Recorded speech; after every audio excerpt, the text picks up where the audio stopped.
I decided to coach one of our youth teams, and I always wanted to coach the youngest youth national team because I felt that to be able to give back and share my experience and my knowledge and my know-how with our youngest generation of national team players might be beneficial for them.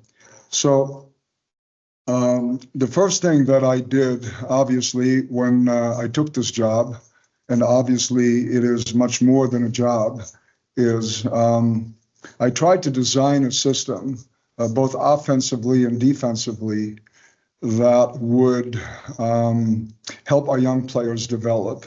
And so let me talk about some of the boxes that I felt this offensive and defensive system would have to check. One, it would have to cover the demands of modern basketball. So as we know, nowadays, you have to play with pace. Even in the NBA, they now pressure full court. So you have to be really good defensively. And you have to be able to shoot the ball also from long range. So the three-point shot has become much more important in the modern game. And lastly, you have to make or be able to make really good decisions within a split second. And so that was the first box that I felt our defensive system and our offensive system would have to check. The second one was flexibility. So from generation to generation, we have a different type of kids, right? Like last year, we had Paul Plato. He played the 5 position, extremely mobile, can shoot the three-point shot, a great playmaker, off the dribble even. So the system that we originally devised had to be able to adjust to what Paul does well. We last year had 2 big guards. For example, we had Roko Jerkic, born in 2011, 6'6", tall guard, and so the system had to function in a way that would allow him to play to his strength. In other generations, for example, the 2007 generation with Davi Remagen, we had a super athletic, fast point guard. So in order for the system to be applicable for different generations, it has to be extremely flexible. Then it had to be additive in terms of the system. What do I mean by that? So we wanted to use the same system for under 15, under 16, and under 18, so that it would be easier for the players to adjust from one year to another. And so the system in general basically had to be the same, but we had to be able to add different layers to it. And so that was the fourth box that we felt our offensive system had to check. And then lastly, obviously, and I already touched on that, it had to reflect the reality of modern basketball. I just already talked about it, pressure defense, playing with pace, shooting a lot of three-point shots, and a high level of decision-making. So what we came up with was a 5-out system, asymmetric, that where you create a 2-man side and a 1-man side, where you have different ball handlers, where the big guy can either flow into the offense, and I'm going to show you a clip later on where Paul does exactly that, and it had to obviously give big guys who are great rollers an opportunity to play to their strength, and so on and so forth. So now hopefully you have a bigger picture of why we went to a 5-out system that then would help us get into different actions and different progressions. Okay, so wen muss ich jetzt hier drücken, damit es weitergeht? Du kannst jede Taste drücken, die du willst. Okay. Genau. Okay, so again, as a reminder, okay, so one, defensively, we did not have a super athletic team. We weren't very quick. We had tall guards, and so for us, it was most important to keep the ball in front of us, apply position pressure, force the offense into taking contested shots, difficult shots, and then do a great job of controlling the defensive glass. And so after missed shots, and again, we didn't create a lot of turnover, but that was by design, we wanted to play with concepts and with what we call guardrails only. So there weren't any design patterns. We just wanted to apply basic fast break principles. And we called this part of our offense blitz, because the idea was to blitz the defense before it could actually get set. Then, after made shots, we never wanted to have any type of lag time. And by lag time, I mean 2 or 3 seconds where guys either complain, they put their head down, they look at the coach, and we just didn't want that. What we want is for ideally the 5, but oftentimes it's just the closest man to the defensive basket, to take the ball inbounds as quickly as possible, and so get us into offense with hopefully no more than, or no less, I should say, than maybe 16, 18 seconds left on the shot clock. And so we would flow into what we call a preset. And again, that would basically be a 5-out situation, a 5-out scenario. We used a couple of set plays, but only after dead ball situations. I think 2 terms that pretty much define our basic approach to the game is pressure and pace. So defensively, we wanted to apply as much pressure as possible.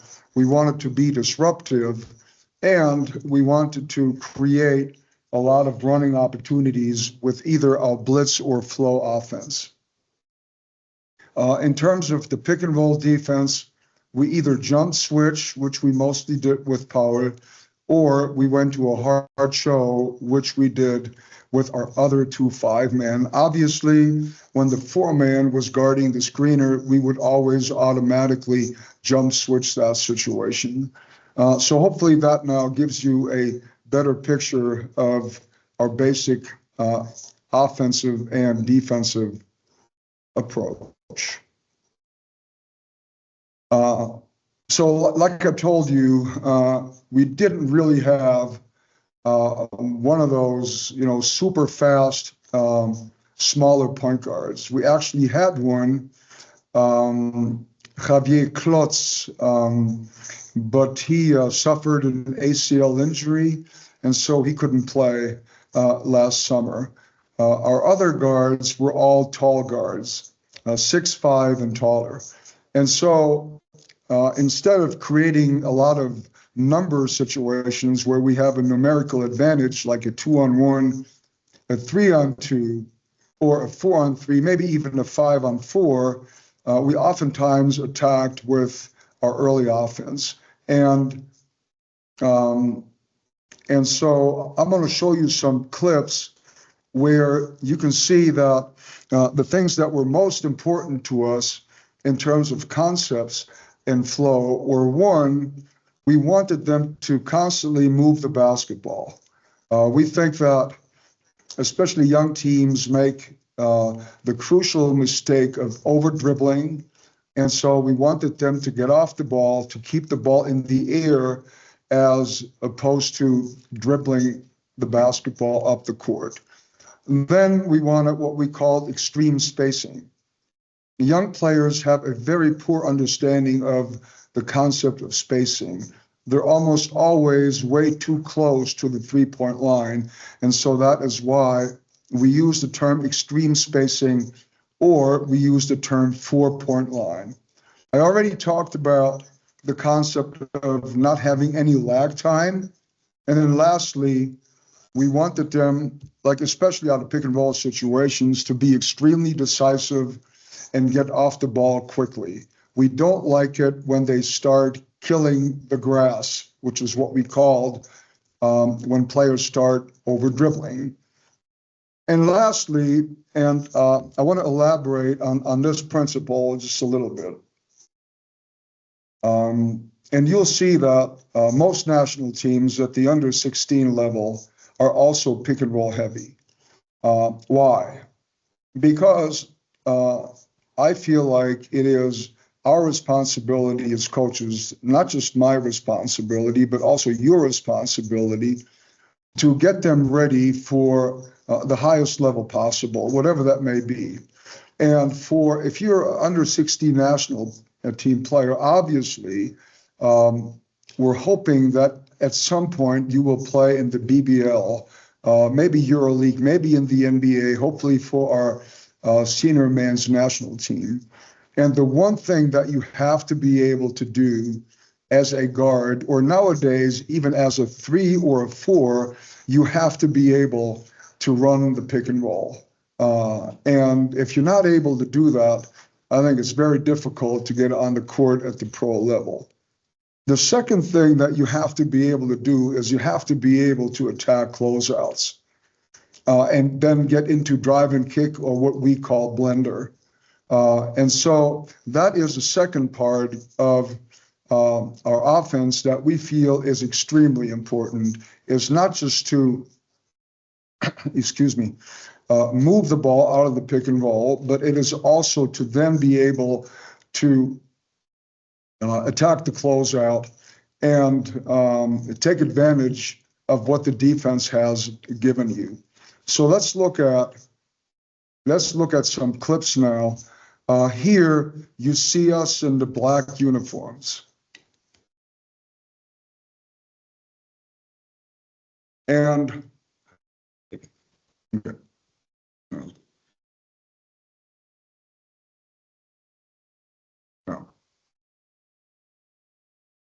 That's not speaking. I told you I would screw this up. Das war schon eingeplant, dass du es einmal darfst. Einmal ist kein Einmal. Super. And can I stop this now? Ja, Okay, so here's Rocco. Okay. Now we're in a situation where this was a Spain action we ran out of flow, which gives us an initial advantage, and then we try to exploit that advantage. Now here's a situation, we call that grab and go, where a guard rebound the basketball. All right, we make 1-2 passes and we attack. And this was, again, Ako Jerkic attacking the rim. Again, Marco Wolf could have dribbled it, but no, he's supposed to move the basketball. And I think that's a really important principle. Again, a box out by Anton Buck, okay, pass. And as we all know, the best three-point shot in the game is the corner three. Rocco creates, very creative move. And so that's something that we worked on in practice a lot. And it's not really a fast break, as you know, it's early offense. Now this is more of a fast break, again, which is what we call blitz, rebound, grab and go, right? Now get rid of it. And again, another corner three. As you all know, you can't run if you don't rebound. So we worked extremely hard on box outs and rebounding the basketball. And you can see me there on the side trying to make them run really hard. Dirk, da sind ein paar Fragen. Do we stop this? How can we Ja, stop klar. this? Ja, wir können das jetzt nicht wirklich stoppen. Then let's do this after Ja, the okay. masterclass. Alles klar. So again, here, as you can see, it's all about getting off the ball and moving the basketball to the open man, which is very hard for young players to do. Pass, pick and roll. Now, Paul is a pick and pop player, so he had the option of either rolling or popping. Here, Kenan Udom does a really good job of shooting the gap, not just putting his head down, but looking for an open man. As you can see, this was 5 out. And then we really worked on cutting and not just standing around, which I think is an important ingredient of a functional half-court offense. Pass, look, pass, right? Pick and roll. One more pass. Now we have an advantage.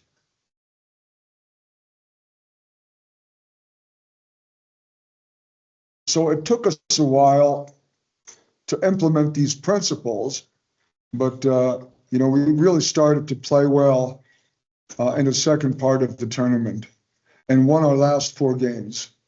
And here now again, good ball movement. We go 4 out, 1 in, and Roko Jerkic scores the layup here. Okay, so we had questions. Ja, schreib ruhig in den Chat, also schreiben mich Leute auf meinem Handy an. Das ist kein Problem. Ich habe hier ein zweites Device, also ich kann das sehen. Wie gesagt, ich will mir ja nichts nachsagen lassen, nachdem Ray Vogt so einen Job gemacht hat. Dirk, es geht um Rebounding. Was war dein Rebounding-Konzept? Du kennst ja sicherlich das Thema Tagging Up. Was war dein Konzept sozusagen nach Würfen? Well, okay. So that gets me to a point that I would like to make, okay? So everybody likes the new sexy toy, right? Whether that is tagging up or there was a defense that was on YouTube and that then a lot of coaches ran. I forget the name. But I think we have to be very careful to follow trends just because somebody does it who's had maybe success with it. I think we have to use common sense. And then, if you do think that tagging up with all the unintended consequences that it has, if you think that's a good idea, that it's a good idea for your team and the level that you're playing at, well, okay, then go ahead and implement it. But just because a coach from Australia and then a coach from Finland did it, I don't think that's a good enough reason to copy it. I think it's always a bad idea to be a copycat. I think you have to use common sense and not just copy things because they're modern or, like I said, they're the sexy new toy. So no, we did not work on tagging up. We did not attack the boards with 5 people. We did it in a much more conventional way. We sent our 3 front court players to the glass, depending on the situation. And did we try to push people in? Of course, but that's not a new concept. I mean, it just isn't. But we always had 2 back. And so that's what we did. And in terms of defensive rebounding, players at all level, and I've coached pros for many years, they all make the mistake of just looking at the ball. And I think what we have to teach, because if you just let them rebound the way they want to, they'll just stand there and they'll look at the ball, and then they'll try to out-jump the offensive rebounder. And so what we teach is, you got to locate, right? So you have to take a look and locate the nearest offensive player. So you locate. The second thing that you do is you hit. You take 1 or 2 steps towards the offensive rebounder. So if the offensive team is taught to tag up, okay, you don't let them push you around. You don't let them push you closer to the basket. You don't. So what you do is you locate, you then hit. You know, we say you deliver the first hit, okay? And then you snatch. You rebound the basketball with authority. And then the key is break initiation, okay? And the quicker, the faster your break initiation, the higher the possibility of maybe creating an advantage with your running game. And so maybe my answer is a little long-winded, but for us, what was really important, and with all of our youth national teams, is that we want whoever is the closest man to receive the outlet pass. If the 5-man is the rebounder, we want him to catch the ball on the move, ideally cutting through the middle, because that is the most aggressive and effective way to start your fast break. So that's one. Und du hast, das finde ich sehr spannend. Ich wollte gar nicht bewerten. Tagging Up kann man ja sagen, ist nicht mal ein neumodisches Konzept, sondern ist ja Instant Matchups, gab es ja auch schon früher mal. Aber ich finde es ja interessant, hast du jetzt, das interessiert ja auch viele Coaches, hast du jetzt bei der U16, bei dem Jahrgang, hast du bewusst dich für 3 Leute und 2 Leute entschieden, weil es das Personal sozusagen hergegeben hat, weil es dir das Beste schien für die Jungs jetzt gerade, oder wovon hast du das abhängig gemacht? Well, Tja, okay. So, I think as a coach, it's very important to define what is most important for your team. You cannot be good at everything. So you have to pick and choose. And for us, we wanted to implement a system that is easy for them to learn, and a system that we would not have to invest a whole lot of time in. And so for us, it felt like that was the easiest way and the simplest way to introduce an offensive or defensive transition scheme that the players could very easily understand. And again, going back to what I just said, I think, again, it's very important to understand what is important and what's not important. And, you know, you can do 1,000 things offensively. You can have like 20 different pick and roll coverages. But I think, especially with the young kids, you have to keep it simple, and you have to understand what it is that they need to succeed at the next level. And like for our guards, okay, we feel like if as a guard, you don't know how to run the pick and roll, it's impossible to play at a high level. Because 90% of what teams do is predicated on guards' ability to effectively execute a pick and roll play. So that's one. And then you have to be able to attack closeouts and so on and so forth.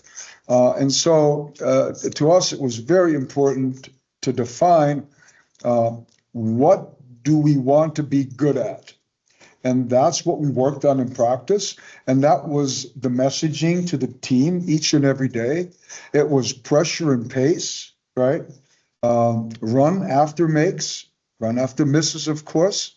Keep the ball off the floor, keep it in the air, get off the ball, be decisive, and so on and so forth.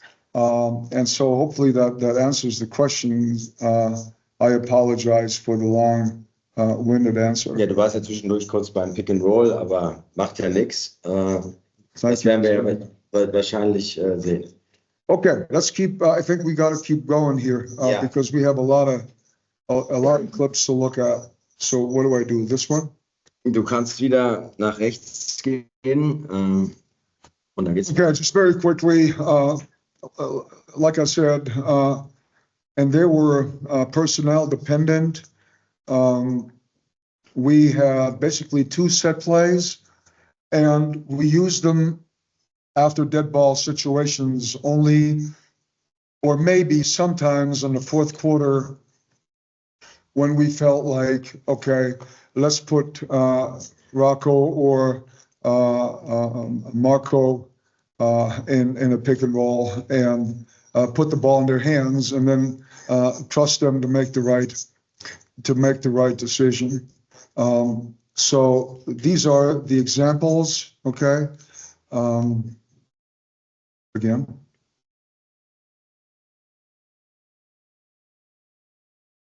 And again, we wanted to keep it simple and have movement and rhythm.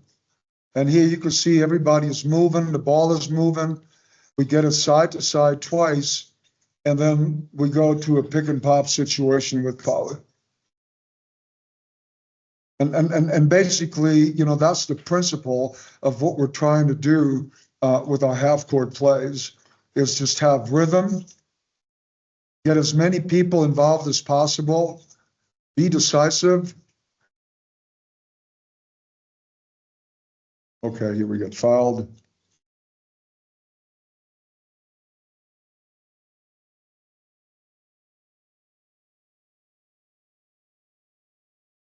So here, we really didn't have an advantage with the running game. Plus, they run a 2-3 zone. And again, important offensive principle is get the ball side to side. And then again, you know, trust your three-point shot.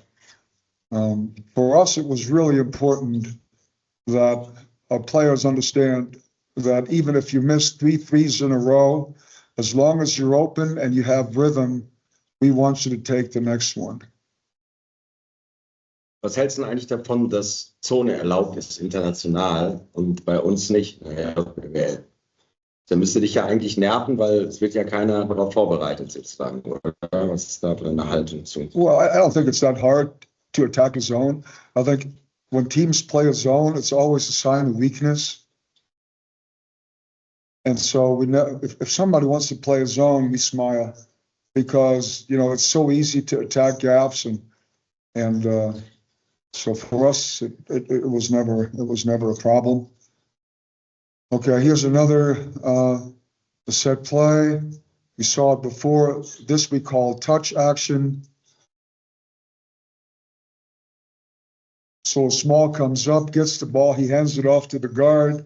Like in this case, it was Rocco, and defense went under, and he made a three-point shot. You know, same play, it's called touch. Rocco does a good job here. And just being decisive, you have to like our spacing.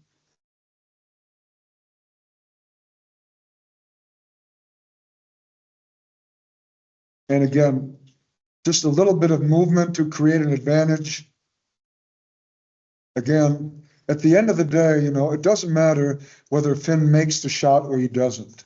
It's all about playing the right way and trying to make the right play. And that is what Rocco does here. So Jona, we can't run this back. So Jona always also, you know, did a really good job of getting off the ball, point guard from Alba. So really proud of how the guys played, especially in the last 3 games of the tournament. And here you can see, you know, we're playing against Serbia. Serbia ended up winning the tournament, and I think we were almost as good as they were. And also, you know, Fabian Kaiser, who I think you all know, I talked to him just a couple of days ago. He now practices with the pro team of Real Madrid. You know, he's 16, and he now practices with the pro team. and Kasper Fossenberg. So our two forwards, wings, guards, I think that they could have helped us win a medal even, but unfortunately they were both injured. Okay, so if you have any more questions about our approach, we didn't talk about defense all that much. I thought we got, offensively, I thought we got much better during the summer. I thought defensively, I was a little disappointed that I think we should have and could have been better defensively, but that's a little bit of a regret. Okay, so any questions? Ja, da ist tatsächlich eine Frage im Chat. What means run, pick and roll? Kannst du da ein bisschen To run a pick and roll means spezifischer rangehen? to play a pick and roll. As a guard, to be able to handle the ball in a pick and roll situation, read the defense, which obviously is key, and not only read the two defenders that are guarding the pick and roll, but also read the defenders away from the ball, and then make the right decision. Just make the right play the right way, whether that means to score, like we saw Rocco take the 3-point shot because he made the correct read, which was the defender went under the screen, and so he shoots the 3-point shot. That's the right read. And if he makes it, great. If he doesn't, life goes on. But the most important thing is to make the right decision. And he did that in that situation. And then, there were other situations where, they were in a hard show, and we went to a short roll, and Paul became a playmaker, if you recall the situation. And then it was Fenrique who was cutting to the basket, because you now have a 4-on-3 situation at or below the free throw line. So that's what I mean by being able to run. It doesn't mean you're running or you're jogging, obviously.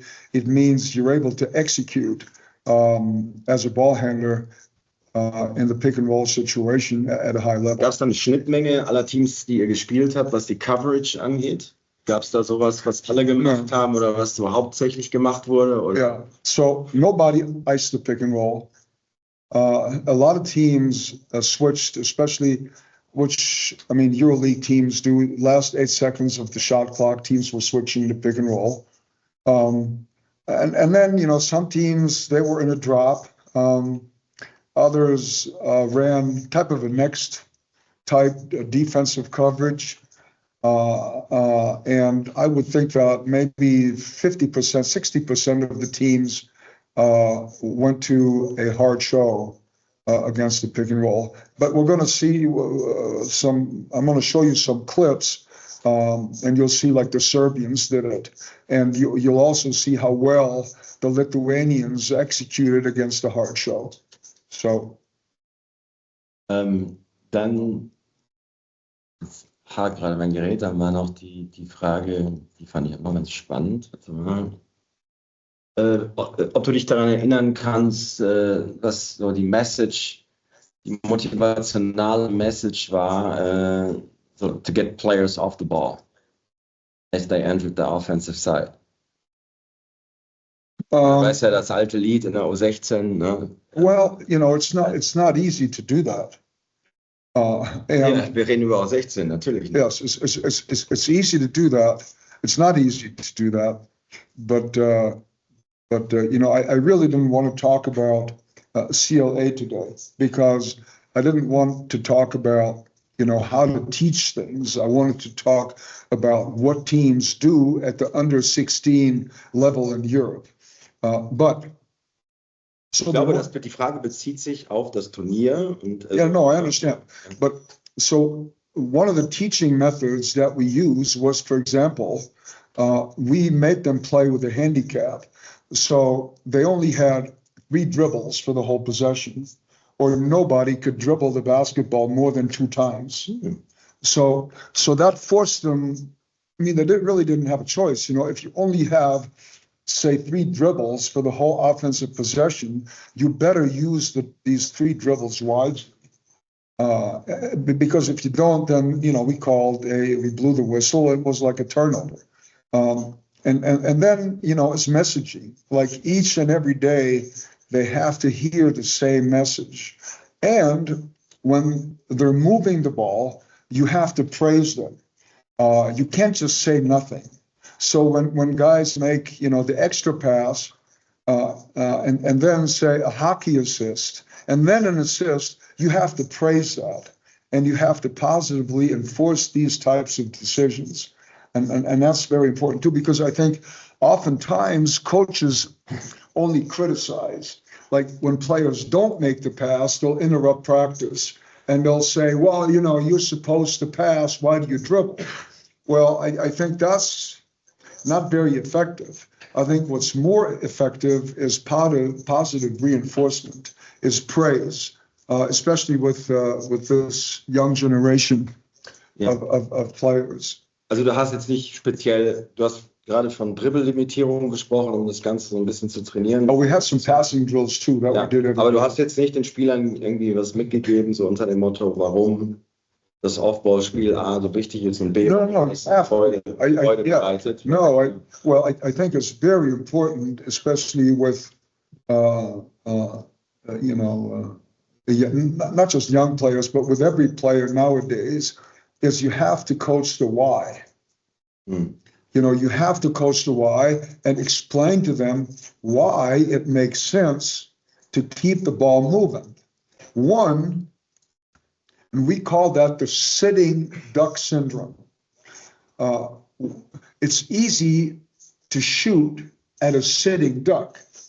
Wenn eine Ente einfach nur auf dem Wasser sitzt, dann ist es leicht, sie zu erlegen. Aber wenn die Ente fliegt, viel schwieriger. And so we want the ball to move because now the ball becomes a moving target. And that makes it so much more difficult for the defense to lock into what you're doing. It makes it so much more difficult for everybody defensively because you have to shift the load to the ball and so on and so forth. So that's why, you know, from a conceptual standpoint, it's very important to move the basketball. And from a motivational standpoint, it's very important because, you know, you might know the quote. It's a JF Kennedy quote, and it goes like this: when the tide comes in, all the boats rise, which means that if the whole system is successful, then everybody is successful. If I'm moving the ball, I'm going to get the ball back because now everybody does it.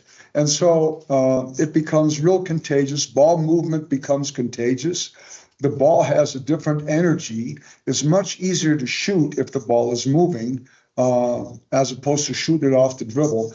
So again, you know, we explain to them why we want them to move the ball the way we did. And again, you know, I think it's a great question. You have to coach the why.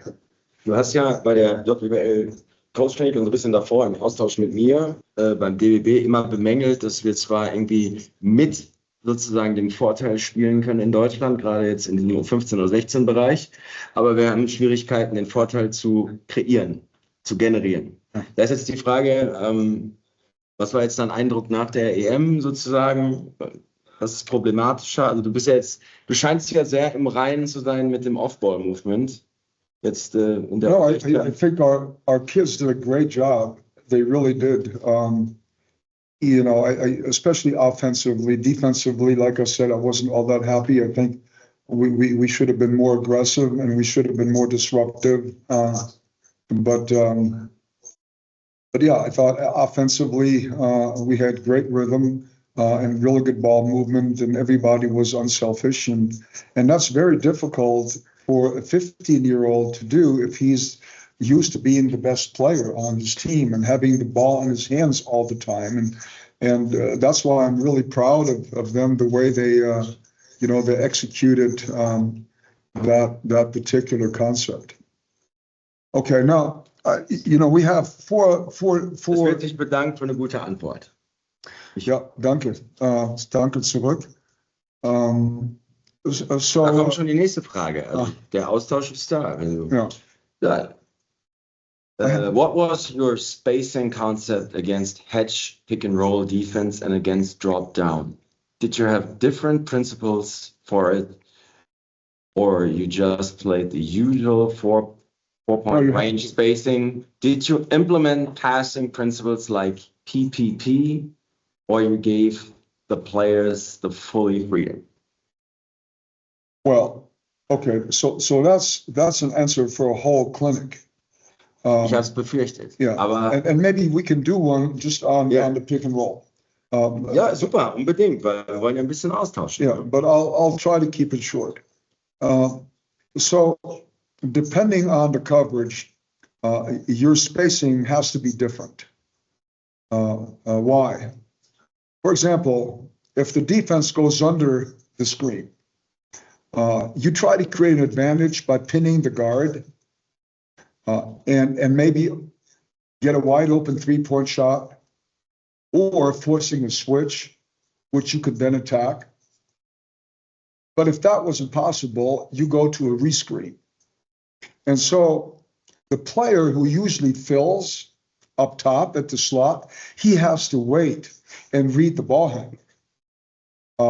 And so that obviously changes your spacing, and which is almost as important, your timing. So spacing and timing are very much connected principles. Okay, and I think it's difficult to just talk about it. I think it would be better if we would be able to show you some clips, but I think for now, because I think we really should look at some of the other countries, the really good ones before everybody goes to bed. And I'm old, so I need to go to bed early. Just kidding. Okay, Du bist ja aus Spanien hier direkt, hast du eigentlich über 3 Tage wach. Yeah, but it's basketball and you love it and you have a great passion for it, so it's all good. Und die Cola-Zero-Vorräte des Hotels sind leer, aber das wird aufgefüllt. Aber sowieso.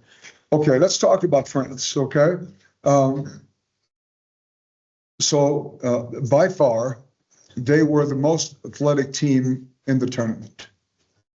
And their style of play reflects that. Like, for example, us, we were a low-risk team defensively.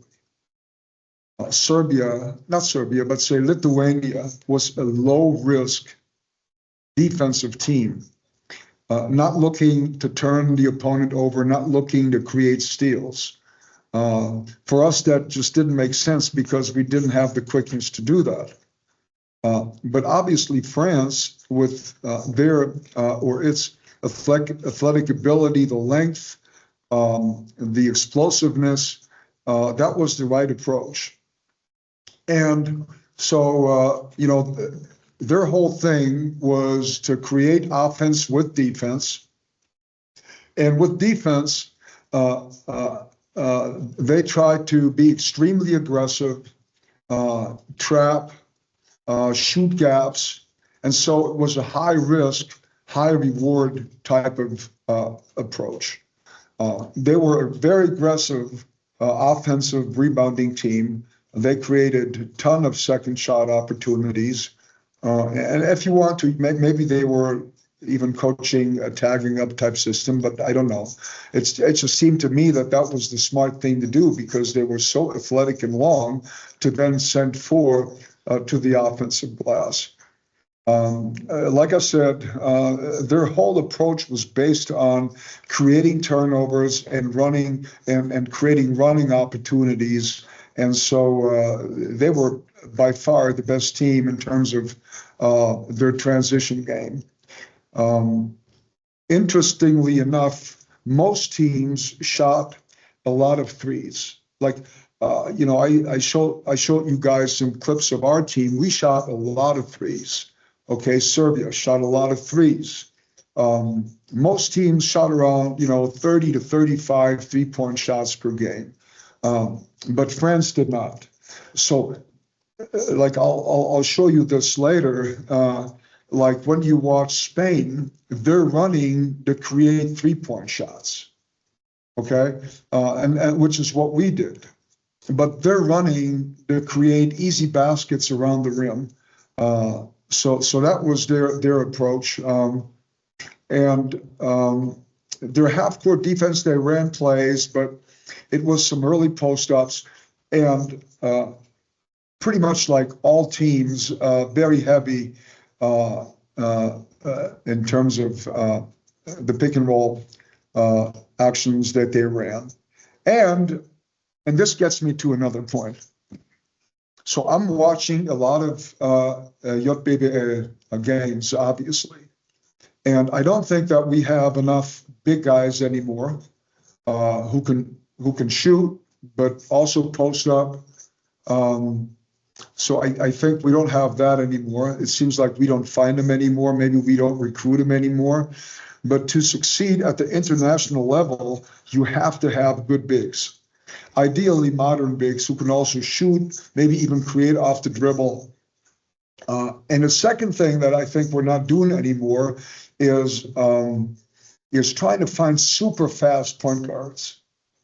Like the Serbian model was always the big point guards, right?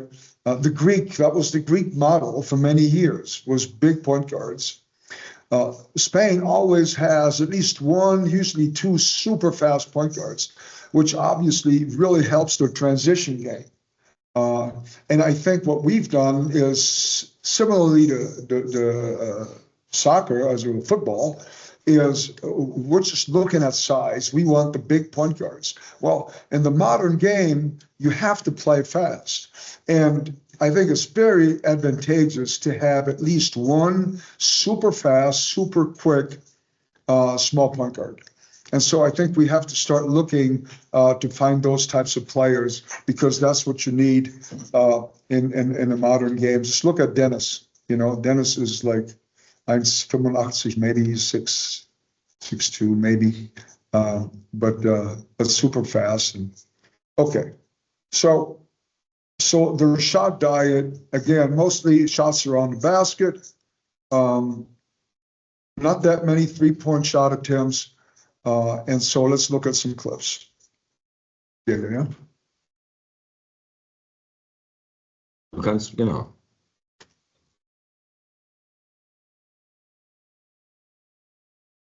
Okay, so here they're playing against Latvia. Again, trying to create turnovers, pushing the ball, and just attacking with the running game. Again, maybe not all that fundamentally sound, but very handsy. Quick with their hands, shot blocking ability, and then they're off to the races. And that's just not the type of guard that we had. Spain, the same thing. These quick guards who can really make things happen off the dribble if necessary, if nobody is open ahead of them. Now let's look at their defense. One, you would think that a team that has the type of athletic ability and length that they have would not have to rely on sound fundamentals. But when you watch their closeouts, their footwork, the way they deny, you can tell they're working on their defensive fundamentals. And also conceptually, they're very sound. Everything they do defensively, how they trap, where they trap, how they defend the pick and roll, how they rotate, it all makes a lot of sense. Plus, they play really hard. And I'm gonna say this in German. Wir hatten einen Berliner Trainer, der war hervorragend im letzten Sommer und jetzt auch, Enrico Kufur. Und Enrico im Training, wir versuchen immer hohe Intensität, viel Energie. Wir sagen den Jungs, nicht dribbeln, passen und nicht joggen, sprinten. Okay, so einfach die Message. Und trotzdem war seine Rückmeldung nach 3, 4 Trainingseinheiten, wir sind aber lasch. Die spielen aber lasch. And when you watch Spain, you watch France, you watch all these teams, man, they just play all out, all of the time, every time down. And so I think we have to instill that mentality in our players as well, to always play hard, to always fly up the court and not jog up the court, and so on and so forth. And so the energy and the intensity that both the Spanish and the French national team play with, and they always do. It wasn't just that under 16 team. That's always the case. It's just part of their basketball culture, and it's not part of our culture as much as I think it has to be. I think it was outstanding, and so well. Habe ich falsch gedrückt wieder? Nee. Kannst aber weiter Deutsch sprechen. Gibt einige, die auf Deutsch übersetzen. Mit einer KI. Wenn du willst. Ja, für mich leichter fast aufhören. Okay, so here again, they pick up full court. Look at 79, So that's what we call a hawk stance. And then they shoot the gap. And again, they're picking up full court. Look at their hand placement. They play what we call hand on hip. That's a good closeout stance. In our case, we wouldn't want to allow any dribble penetration towards the middle, but, and again, hand on hip. They jump switch the pick and roll. Look at the guy, that's just great fundamental basketball defensively. That's called the chest block. And so with that length and that intensity and energy, it's just really hard to score. And, for especially for young guys, the most frustrating thing in the game of basketball is if you can't score. If you can't score, it's just super hard and extremely frustrating. Okay, so now let's look at Spain.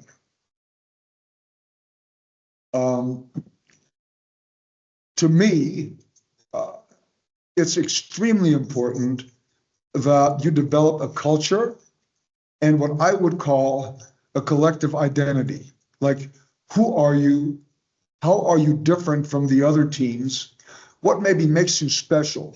And for us, it was early offense, it was ball movement, it was three-point shots, and it was pressure and pace. Okay.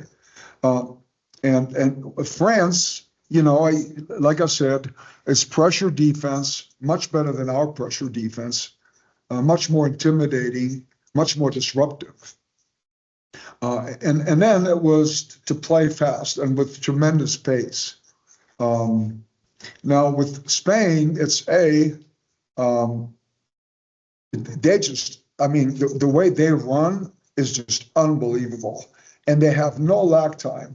So as soon as there's a change of possession, so they go from defense to offense. It's like I always tell the guys, it's like shot out of a cannon.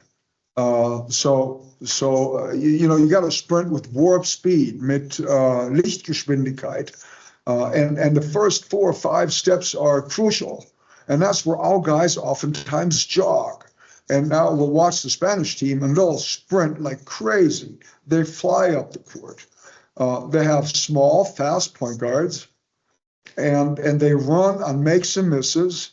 It's called instinctive running, and then explosive break initiation. They run for either layups or three-point shots. So they're not going to take any twos. They shoot like we did, a lot of corner threes, and we'll see that. And then again, tons of high pick and roll, mostly towards the two-man side. And then they go into drive and kick, which is what they're really good at. And they do a great job of making the extra pass when they're in blender or in the drive and kick game. And then they run Spain action too. They also have 2 set plays which they ran after dead balls only. Ich glaube, das ist spiel- und trainingskulturell bedingt, oder? Dass diese spielen, gerade die Transition, die du ansprichst, mit die Nation, die ich am längsten im Kopf habe, was Spielen ohne Berührung von Schiedsrichtern des Balles und so weiter angeht. Ne? Die Turniere, auch die Härte in Katalanien bei U14-Turnieren bis vermöbelt. Absolut. Also ich glaube, das ist einfach spiel- und trainingskulturell zu erklären, seit Jahrzehnten wahrscheinlich. Korrekt. Und diese Art zu spielen beginnt schon im jüngsten Trainingsalter. Ja. So ist einfach Teil ihrer Kultur, ihrer kollektiven, ihrer mannschaftlichen, ihrer vielleicht sogar nationalen Identität als Basketballnation. Und man sieht das bei jeder Nationalmannschaft. Und Alex als Spanier hat das ja jetzt durchaus auch mit zu unserer Nationalmannschaft gebracht. Wir gucken jetzt. Was sagst du dazu, dass der Alex taggt? Das hat mich sehr. He can do whatever he wants. Like, Obradovic doesn't tag. What does that mean? It means nothing. Gar nichts, wollte nur mal. No, I'm just saying. Why do we always have to judge and say, well, this is good and this is bad? No, it's just, he makes a conscious decision to tag. Okay, well, great. If he has the right players to do it, if he works on it, and they get really good at it, and if it's a priority of what he does with the limited practice time that he has, well, then great, I'm all for it. And if Gordy didn't tag, and that's just as well. I mean, I don't think we have to judge and say one is better than the other. It's just. Ja, das hat alles eine absolute Daseinsberechtigung. Ich meine das ganz wertfrei. Ich finde es halt spannend. Zum Beispiel, ich finde es im U15 und U16-Bereich gut, weil, also erstmal bin ich inhaltlich davon überzeugt, aber ich finde es auch gut, weil du alle Spieler dazu bringst, zu rebounden. Du zwingst sie quasi dazu. Rebounding ist ja so eine DNA. Und wenn du sagst, alle 5 müssen, bringst du erstmal alle Jugendspieler sozusagen in die Situation, rebounden zu müssen und auch jedes Mal zu gucken. Und das entwickelt schon so einen Common Sense bei allen erstmal, auch die nicht so gerne und prädestiniert den Ball hinterherjagen. Ja. Das ist nur so ein Einwurf. No, alles hat seine Daseinsberechtigung. No, everybody's entitled to his opinion, and there is no right or wrong. That's not what I think. What I think is that when you're 15, 14, or 16, I think that as a coach, I would want to prioritize other aspects of the game, like shooting, passing, defensive fundamentals, defensive concepts. I would spend my time there because we all have very limited practice time. So I would want to spend my time on parts of the game that I think are more important in terms of player development than tagging up.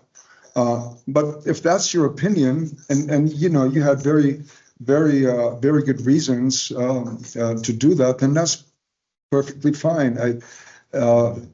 It's just not what I would do. Like for example, with our national teams, youth national teams, we have 60 days max, and I want to make sure that we get really good defensively and that we move the ball offensively and that we become really good in terms of our pick and roll reads and decision making, and that we teach them how to effectively attack closeouts and things of that nature. So I mean that's where everybody is different, and that's perfectly fine. And I think you're bringing up a really good point, which is we have to stop judging. Like unbedingt. Like if you feel like CLA is the best way to educate young players about how to teach the game, perfect. That's perfectly fine as long as you have thought through it. You looked at negative consequences, or not negative, but unintended consequences of that approach.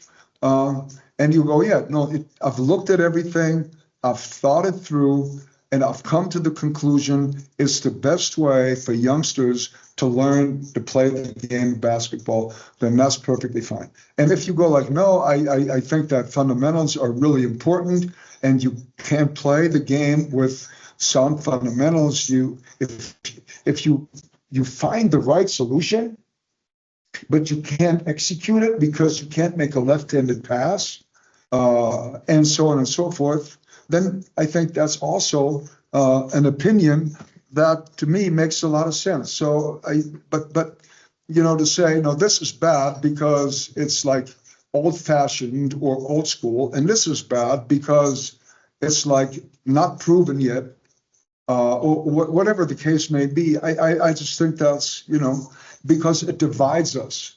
And as a community, we should never be divided. We should respect each other's opinions, look at what other coaches do, respect it, and maybe, you take parts of it, maybe you don't. Like we take parts of the CLA approach and we implemented it in practice, but that doesn't mean that we do it when we work on defense. Okay.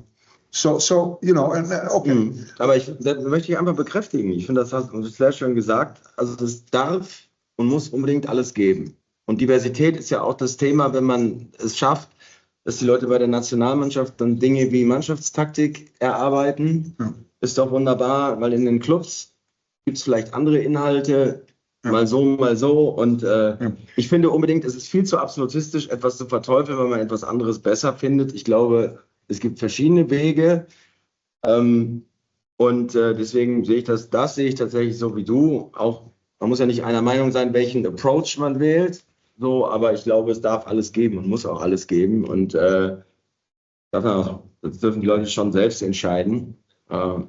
Ja, 100%. Und dann kann man sich darüber austauschen, warum man überhaupt diesen Ansatz wählt. Und du kennst ja meine Meinung, warum exploratives Lernen und Lernumgebung und so weiter und das Steuern dieser, was auch gelingen muss, was übrigens auch nicht einfach ist. Aber schau mal, ich verstehe nicht mal die Worte, die du gerade benutzt. Exploratives Lernen. I'm like, what the fuck's that?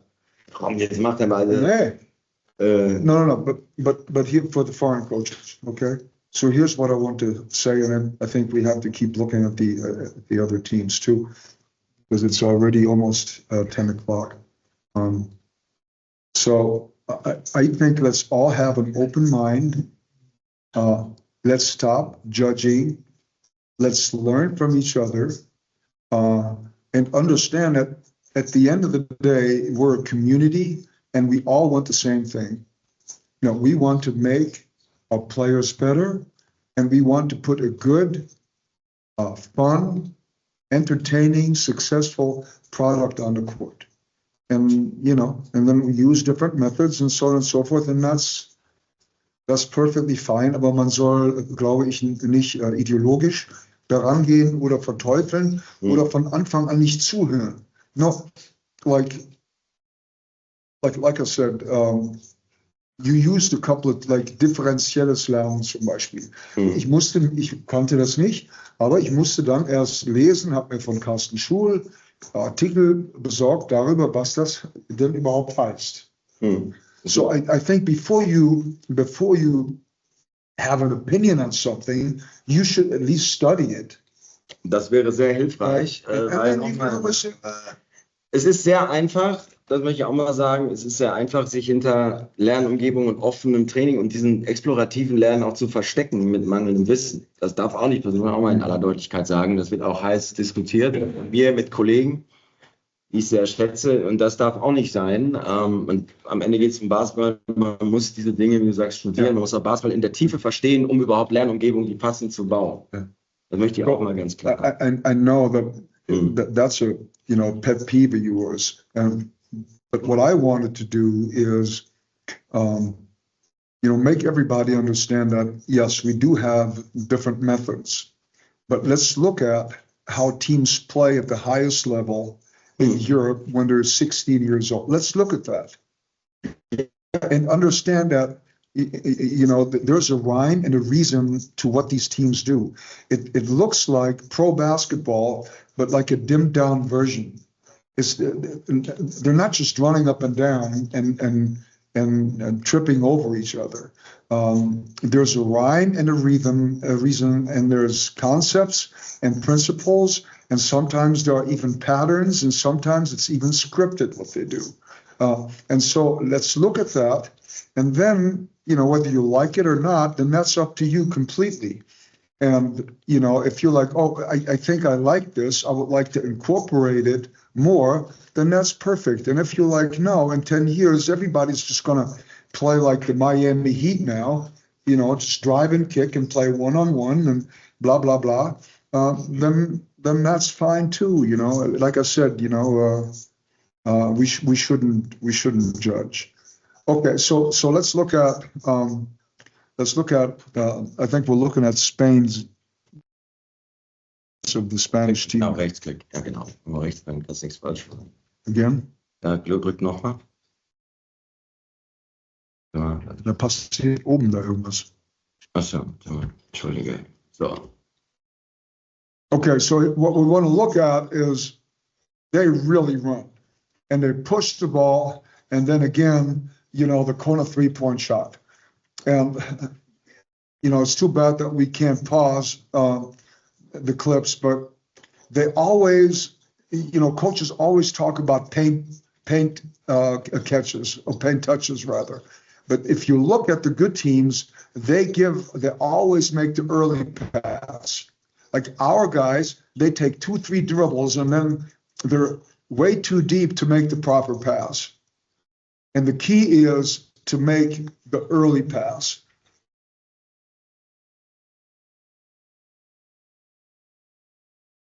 And they're just running. They got their rim runner. They go 4 out, 1 in, and they attack the rim. Like I said, they look to attack the rim, put heat on the basket, and shoot a lot of corner threes.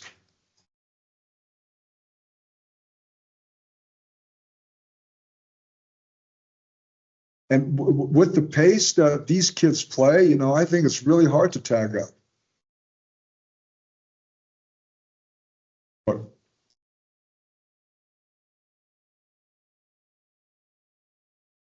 And look, immediately, no lag time. Extra pass.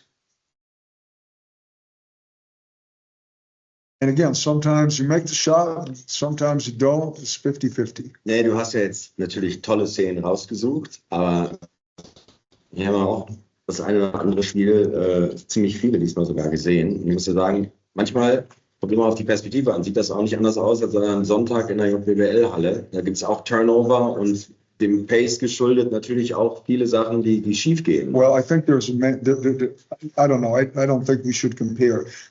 What I see is that, like I said, there's a rhyme and a reason to what they do. And there are concepts that they apply, and they're not just running. Like, for example, when we start working on our blitz game, our fast break, they all run through the middle. But it's called lane recognition. So you have to run the lanes wide.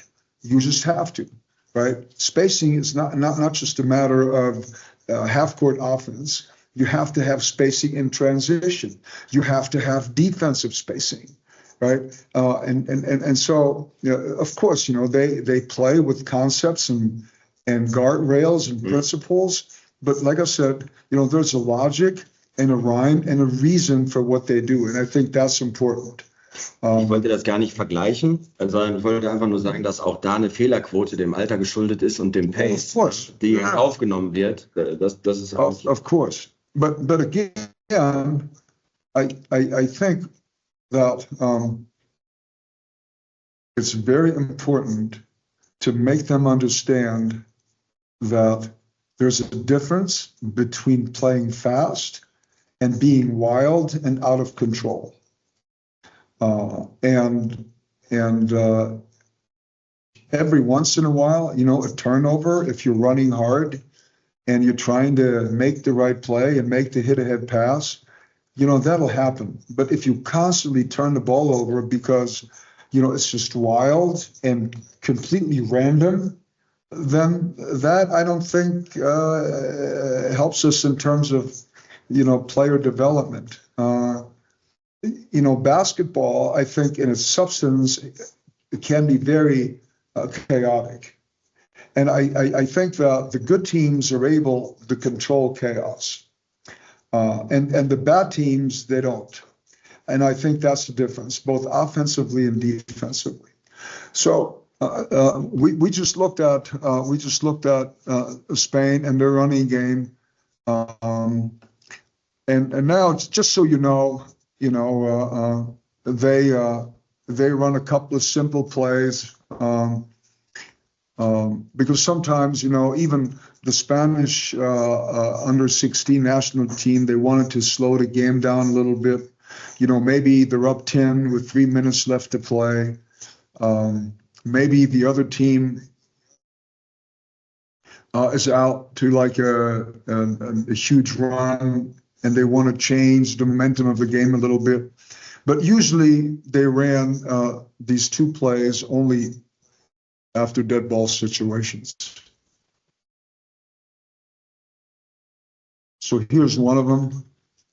And even here, they try to get into offense quickly.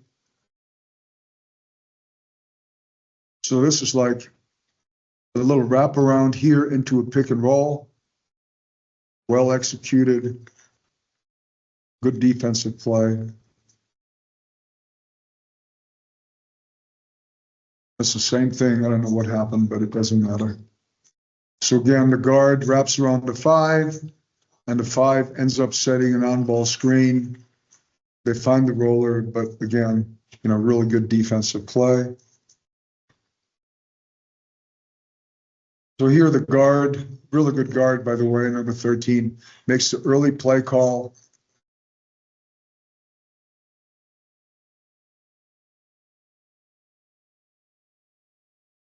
It takes them a little long to recognize the switch and the mismatch.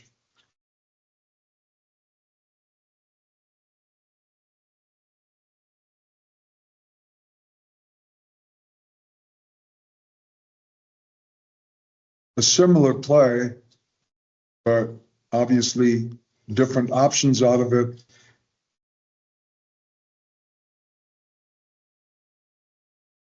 Das endet auch mit einem Contested Shot, sozusagen, muss man auch sagen. Well, yeah. In dem Fall, yeah, but they ran a couple of preliminary cuts and to move the defense, and then they got into the pick and roll, and at the end of the day, it wasn't successful. But it's basketball. What are you gonna do? But why did I show that? Why did I want to show it to the coaches? So they see that.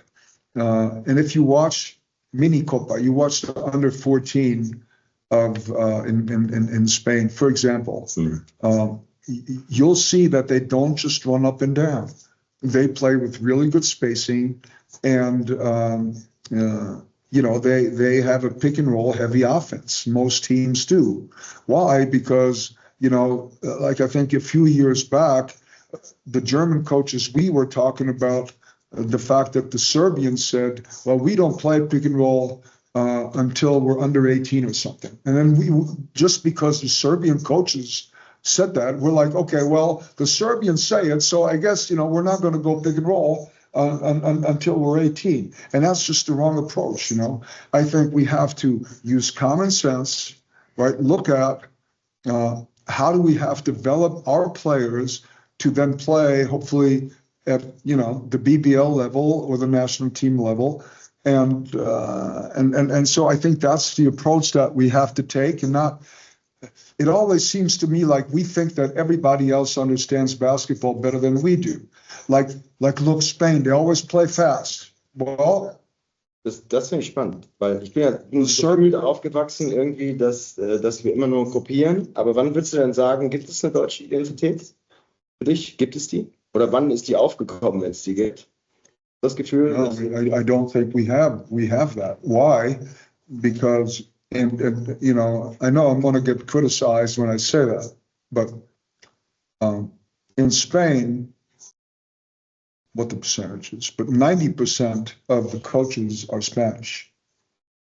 And a lot of them were ex-players too. And if they weren't, then they came up through the system. So they all look at the game, not the same way, but in a similar way, because that's how they grew up. In Turkey, like I was watching the under-14 championship in Turkey, and it was one set play after another. Like really, it was,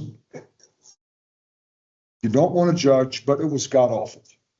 Okay, Yeah. it was, and I don't think it's a good way to develop players, but that's how they play the game, because 10 years ago they did it, 20 years ago, 5 years ago, and we played against them 3 days ago.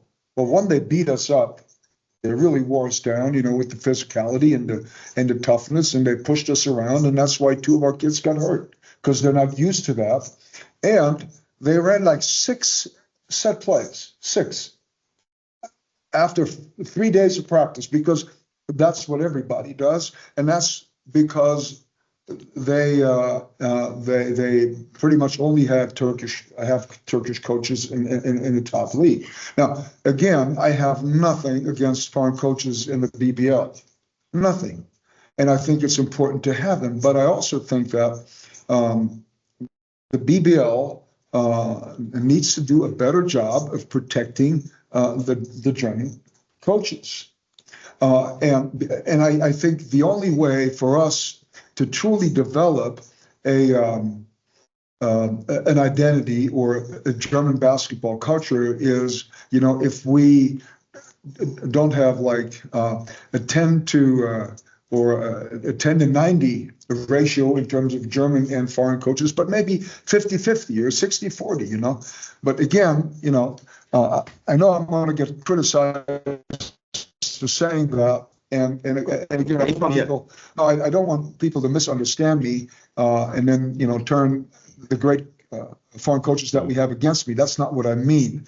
But I think they all know what I'm talking about. Like for me, the coach in Turkey, and we're getting a little off track here, but for me, the coach in Turkey, so I had to prove that I had coached a EuroLeague team and like 5 years before I applied for a job in Karşıyaka, and that I had won a medal in some FIBA competition.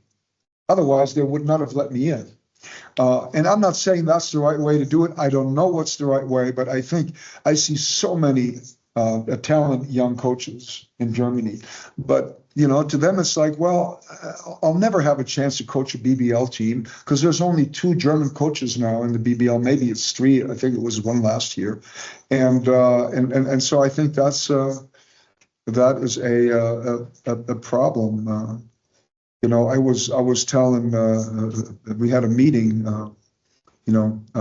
today, and I was telling, the people from the federation. So we took 3 young coaches, JBL trainer, mit nach Spanien. I don't have to coach games anymore. I've coached 1,000 games, but they have to at that level. Und dann haben wir die rotiert. Also wir hatten Tom Becker aus Bonn und wir hatten Lukas Scherer aus Frankfurt und Tulef Hirschmann aus Hamburg. Und wir hatten 3 Spiele und jeder war bei einem Spiel Cheftrainer. Also hat die Auszeiten genommen. Ich habe gar nichts gemacht. Ich habe nur hinterher ein bisschen Feedback gegeben, wenn sie wollten. Und einer war Assistenztrainer und einer war Betreuer. Und dann haben die halt rotiert und die haben das so gut gemacht. Und die sind alle nicht mal 30. So gut gemacht. Und ich weiß, wir haben okay. Das ist ja spannend. Es sind viele junge Coaches am Start. Also das ist keine Zeitverschwendung, um das auch mal zu droppen. Ja. Lasst euch nicht entmutigen. Wenn jemand wie ich das geschafft hat, dann schafft ihr das allemal. So, jetzt schauen wir noch mal ein bisschen weiter, oder? Ja, du kannst ein bisschen weitermachen und dann will ich aber noch mal Fragen zulassen, vielleicht abschließend auch dann langsam, weil leider ist ja wie immer. Wir haben noch unbedingt 2 Nationen, die wir gucken müssen. Ja, dann. Aber wir haben doch Zeit. Wir haben doch alle, ist doch Basketball. Es ist auch Montagabend. Aber just saying. Komm, also, let's look at, and so, like I said, creating that defensive identity, that's what we're trying to do. That's what I tried to do when I was the national team coach. We always had a camp with under 16, under 18, and under 20, and all we did is we worked on just the foundation of how all youth national teams were supposed to play. And the most important building block was defense, pressure defense. And so you watch the Spanish team, really active on the ball, a little over aggressive, but just giving you that second and third rotation, full court after makes.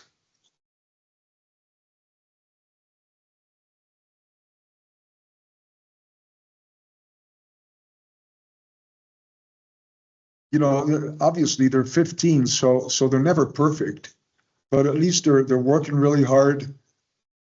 Now number 8 just doing a really good job of pressuring the basketball. They're handsy, gives in a good stance, hand on hip. Defender of the big man doing a good job of walling the ball off.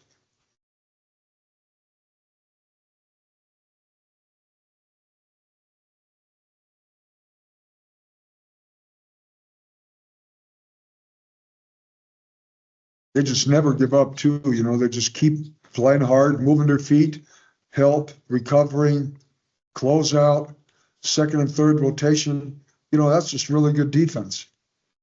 Kids just really playing hard and playing with great energy and intensity. And it's not a secret, and you talked about JBL Spiele, and why can't we do that? There's nothing that keeps you from playing hard and just hauling ass and giving everything that you have. There's nothing that keeps you from doing that. But oftentimes, das sieht lasch aus. And I think as coaches, we have to demand a certain type of intensity and physicality and energy. I think that's our job. We have to set these types of standards, because if we don't do it, the kids will just chill, because that's what they're really good at nowadays, is chilling. I think this is really interesting, and I wrote down some numbers, and I want to read them to you, coaches. Pace, okay? So if you look at, so the French team, and this is not completely accurate, but so 24% of the number of possessions were transition opportunities, 24%. Like EuroLeague, it's like 15-16%. Finland, because they never have big guys, and I think they try to play very fast and shoot a lot of threes. So for them, it's 28, or it was 28%. So the Finnish team played with the highest pace of all teams in Eurobasket under 16, 2025. Lithuania, 19%. So in the past, the Lithuanians always played super fast. They didn't play defense, and they shot a lot of threes. That they have changed. So they have now become a much more controlled offensive team. They're still okay, defensively not great. And they play super smart and very mature offensive basketball. Greece, just typical for their basketball culture, 15%. 15% of their possessions were transition opportunities, fast break opportunities. Spain, again, we saw that 26.5%. So they're really playing fast. And, Serbia, 22%, and us, 22% as well. So we were kind of in the middle. We would have liked to play even faster, but the personnel just wasn't right for that approach. So, and that's fine too. Now, let's look at Lithuania. Like I said, slower tempo than most teams. Highest number of half-court possessions. That's just simple math. They didn't spend a whole lot of energy on the defensive end. It was a rather passive containment type defense. Like almost all of the teams, extremely pick and roll heavy. And that was also personnel dependent because they had really good guards. And then, fundamentally very sound. They can all shoot, they can all pass, and very mature in terms of their decision making. And I'll show you guys what I mean by that. Okay, pretty much what I just said.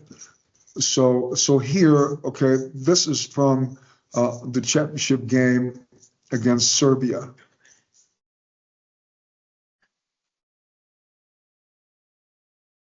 They never panic. Here they get it side to side. And this was, as you can see, a short roll because, and again, you'll see this, no, I think they might be in drop now, but usually the Serbians were showing hard against the pick and roll. Here again, they're almost trapping it. Okay, number 14 goes to a short roll, which is the right decision, and he tries to pass it to a cutting wing, and that just ended up being a turnover. Here they run a little zipper action. They post up.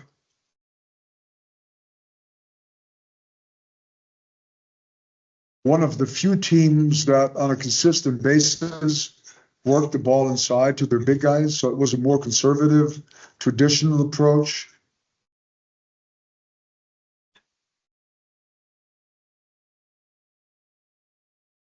Left-handed layup, just fundamentally very sound.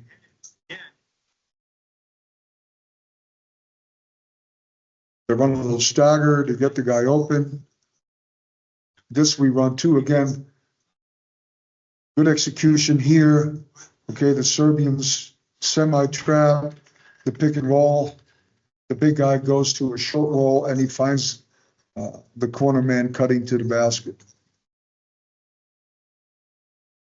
And again, just tons of pick and roll, all European guards. And again, the trap, the extra pass, very mature. And what I'm trying to say is that if our guys at a young age don't run the pick and roll at all, they'll never get good at it. I think you have to start early because it's not just taught, it's also instinctive. It's just real good basketball. You don't have a shot. If it's not a good shot, you don't take it. Great defensive walk and off to the races. Dribble handoff. I wish we could watch that again because that was the same action that you saw before, but this time the point guard wasn't open, so they ran a back screen.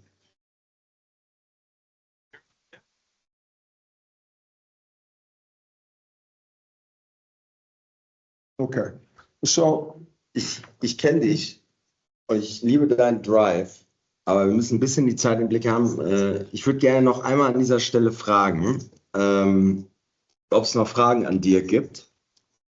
Den Raum will ich noch einmal geben und ich würde versuchen, den Spielverderber für dich zu spielen. No. I'm older than you are, so let's look at one last thing. Das kann ich jetzt nicht von der Hand weisen. Yeah. No, this is too much fun. So this is the last team that we'll look at, right? And that's Serbia, and they won. And I think we gotta respect that and look at them. So again, and this is very advanced basketball, right? They run a pick and roll, but they flip the screen at the last second. This guy ended up being the MVP of the tournament. I think Fabian Kaiser is a much better player than this guy.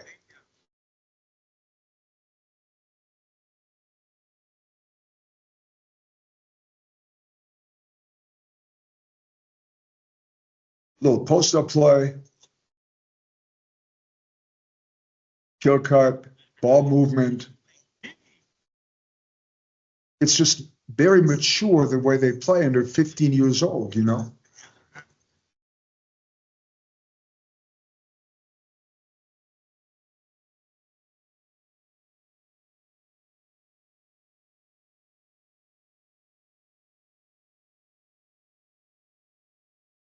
Okay, you don't have anything, you run another pick and roll.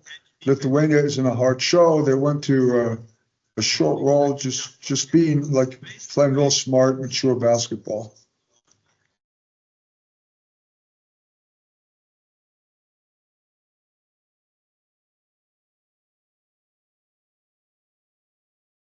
Das Spiel war, glaube ich, auch statistisch gesehen das schnellste, oder? Ich finde das so spannend. Also, du siehst ja unterschiedliche Trainer und so unterschiedliche Neigen. Ne? Du magst einfach, ich glaube, du magst diese Elemente auch im Halbfeld, was ich vollkommen wertvoll und cool finde. Ich sehe das so, du sagst mature, ich sehe das so als puristisch, weißt du? Aber das ist ja gar nicht wertend. Ja. Und ich fand das Spiel zum Beispiel, wenn man es ins Gänze sieht, war es für mich das Schnellste, nicht nur nach Gefühl, sondern auch so, weil die haben richtig auf die Tube auch gedrückt. But again, what I would like to have our coaches see is that it's not random. It's nicht zufällig. Okay? Nee. So there was a post-up, then there was a kill cut, then so there's a rhyme and a reason to what they're doing. It's not just random. And it's a really high level of execution. Now, the question is, when do you start with that stuff? And we start later with it than most. And maybe that's the right approach. I don't know. But what I do know is that it makes it and Thomas is sitting here. Thomas coached the under-16 national team, right? And stimmt auch, ne, oder? Huh? Yeah. So our guys, they start playing a more mature game much later on in their development than these countries. And you can say, well, that's all good and well, and we'll catch up with them when they're under 16 or under 18 or under 20. But it just makes it much harder for us to compete at that level. Plus, I think if you start a little earlier, maybe, especially our guards, will become better pick and roll players, because it's not just about the reads and the preferred options. It's also about instincts and making an intuitive play. Like, for example, rejecting the screen and so on and so forth. So, okay, I think we're done here. Yeah. We could look at the defense of the Serbians. I just want to say that a very good defensive team, right? To me, they won the tournament because they were just as good offensively as Lithuania, but they were better defensively. They were more physical, they were more aggressive, they were more engaged defensively, and that is why I think they deserve to win a championship. Ich möchte erstmal Danke sagen. Es war ja dein Wunsch, das zu machen, aber ich weiß ja, dein Drive ist bemerkenswert, da können sich viele junge Kollegen eine Scheibe von abschneiden. Kommst du gerade aus dem Turnier, setzt dich hier hin und ich weiß, du wirst noch 2 Stunden weitermachen. Ich weiß das. Ich glaube, was ich cool finde, ist, dass du mal aufgezeigt hast, wie wichtig es ist, sich mit anderen Nationen, wenn man jetzt in dieser Altersstruktur coacht, und wir haben das ja hauptsächlich an JBL-Trainer gerichtet hier. Mhm. Und ich glaube, was jeder lernen sollte heute ist, wie wichtig es ist, sich mit den Spielen in der U16 auseinanderzusetzen. Ob man den Spielstil mag oder nicht. Es ist wieder das Thema Studieren, was unglaublich wichtig ist. Und nicht dieses mag ich nicht, warum eigentlich nicht, sondern ich würde es anders machen, ist vollkommen okay. Ja, und ich glaube nicht an kompletten Free Jazz, sondern ich glaube schon auch immer an Prinzipien, Vereinbarungen. Ob wir das jetzt Trigger-Usage nennen oder ob wir das Set-Offense nennen, das kann man ja dahinstellen. Ich finde es ja auch gut, guck mal, wir beide gucken dasselbe Spiel. Ein bisschen Ahnung haben wir, glaube ich, und wir nehmen das schon in diesem Moment ganz anders wahr. Du guckst ja anders hin als ich, wie interessant eigentlich. Ne? Und sich darüber austauschen, ist ja der Punkt, den einen weiterbringen. Ich glaube, das hast du heute noch gemacht. Das ist ja kein Wunder, du bist ja auch klüger als ich. Aber meine Güte. So. Ein bisschen Sarkasmus muss ja sein. Ja, das hast du jetzt noch geschrieben. So. Ja, die müssen lernen, das sind die Landestrainer. Was habe ich heute gelernt? Du hast eine Direktionsfunktion, oder wie heißt das? So, Was ich aber noch als letztes sagen will, ist, wenn jemand von euch diese Präsentation gerne hätte, um das nochmal in Ruhe anzuschauen, weil das ging jetzt ja alles sehr schnell, man konnte die Clips nicht anhalten, nicht nochmal vorwärts, rückwärts in Ruhe anschauen, dann bitte schickt entweder, haben wir die E-Mail-Adressen oder? Ja, klar. Wir haben ja sich verpflichtend angemeldet habende Teilnehmer zu 90%, würde ich sagen. Erfreulich, dass so viele da waren. Wir waren in der Spitze 120 Leute. Also finde ich, das ist ja, und es sind immer noch 98 dabei. Wir haben übrigens das Ganze aufgezeichnet und mittranskribiert. Also das gibt es auch im Nachgang, nur beim Trainerverband, als natürlich auch bei den DBB und die JBL. Okay. Ne? Also auf allen Kanälen wird das bereitgestellt und ja. Weil ich glaube, es ist einfach super wichtig, genau wie nach Spiel, dass man nachbereitet. Und wer die Zeit hat, sich das nochmal in Ruhe anzuschauen und vorwärts und rückwärts und so. Ich glaube, auch einige, die es nicht geschafft haben, die es gerne noch. Korrekt, ja. Da kann man schon viel mitnehmen, glaube ich. Also von mir vielen Dank für die Zeit.